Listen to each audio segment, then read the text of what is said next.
Alison Brie and Dave Franco redefine the term overly attached in the new film Together, but will this movie make you feel stuck in the theater? I'll let you know right now.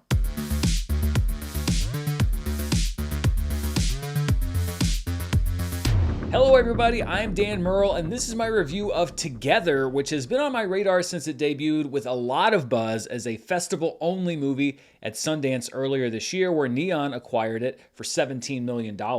I think it's generally smart to shave a little bit off the top when it comes to the hype around a festival movie, especially Sundance. Critics tend to get a bit carried away, which is something I'll keep in mind later this year when I'm covering Fantastic Fest. And I think that this is the smart thing for me to do with Together, which is very enjoyable, but not the, oh my god, best horror movie ever, it haunted my dreams movie that you might have read about in earlier reviews. Sometimes a film can measure up to that kind of hype, but most of the time, it's an impossible standard to match. Michael Shanks wrote and directed Together in his feature writing and directorial debut, and the film's producers include the movie's stars Dave Franco and Alison Brie. And before it inevitably comes up, yes, I am aware of the lawsuit that was brought against Shanks, Brie, and Franco, alleging that the screenplay for this film was plagiarized. And having looked into it and read the statements from all parties involved, I can say that for my part, I have no issue with confidently reviewing this film. Quite frankly, I don't believe that it's a ripoff. Brie and Franco play a long-term couple who move from the city to a big house in the country but can't seem to leave their issues behind. Franco plays Tim, a struggling musician who's also dealing with personal tragedy and who isn't sure if he wants the simpler life. And Brie plays Millie, an elementary school teacher who's doing her best to support both her partner and her own vision of what her life would be. After being trapped in a strange cave during a rainstorm, Tim and Millie find that even though they're more distant than ever, they're being drawn disturbingly close to each other. I could go into more detail, but a lot of the fun of this movie is in slowly discovering exactly what's happening. And there is a lot of fun in this movie. It's easy to look at the premise that I just gave you, family trauma, emotional turmoil, creepy things in the forest, and assume that this is yet another quote-unquote elevated horror movie with characters somberly mulling their potentially bleak fate, but it isn't. While there are serious moments, I'd say that this movie is more elevated schlock, and I don't mean that as an insult. This is the kind of premise that Roger Corman or Troma would have had a field day with in decades past. I see video boxes with titles like Together Forever or The Cave of Horrors. And Shanks, Brie, and Franco do seem to be having a field day with both the horror and comedy elements. Some of the humor is straightforward, some is macabre, and some is just deadpan acknowledgement of just how crazy this movie ends up getting. I don't think this is one of the most disturbing or dark horror movies of the year like I did with Bring Her Back, but it is one of the most entertaining. And for the most part, the tonal balance that this movie's going for is achieved, and it's not an easy one to strike. On the more serious side, we have a couple in emotional distress, and it seems real, not just as a heavy counterpoint to the crazier horror elements. And on the lighter side, we get a few sequences that show Tim and Millie as they try to figure a way out of their predicament, including a memorable bathroom encounter that had me crossing my legs, and a vigorous debate about the merits of extremely amateur surgery.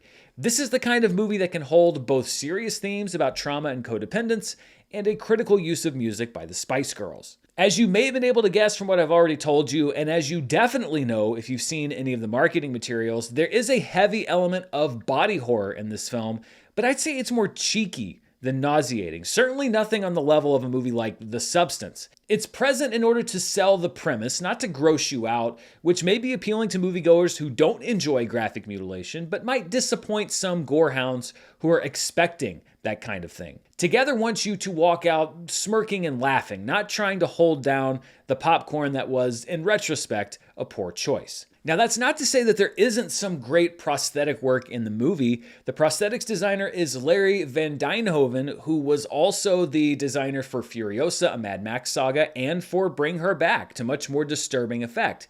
It's just that it's not as in your face as you might be expecting.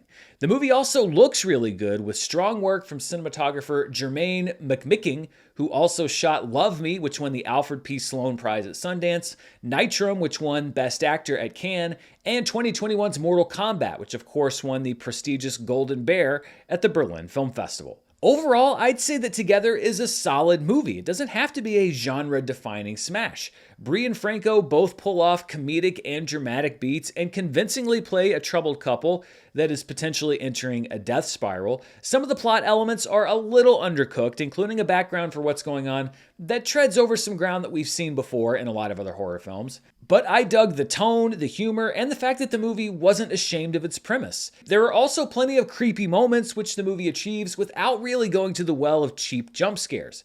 If you're looking for a solid horror film with some lighter elements, I think this is a good pick for you. I like that it's squarely horror, but not just made for the super disturbing and or drenched in blood and guts crowd. Neon continues to impress me with the films they choose to distribute, and they seem to understand that there is room in this genre for all kinds of movies, and we don't get a whole lot that are like this one. Neon's next horror film, by the way, is coming up in October when they release Shelby Oaks, which is written and directed by my fellow YouTube critic, Chris Stuckman. So on my personal scale, I'm giving Together a solid rating of it's good. Even if you are not the biggest horror fan in the world, I think that you might find some stuff there that you'll enjoy. So those are my thoughts on Together, which is actually in theaters now. It's opening midweek, which is somewhat unusual for a non-blockbuster summer movie. Are you planning to see it or have you already seen it? Let me know down in the comments below. And as always, thank you so much for watching me here on the channel. Be sure to come back for more movie news, reviews, box office, and more. Until next time, stay safe, and I'll see you then. Bye.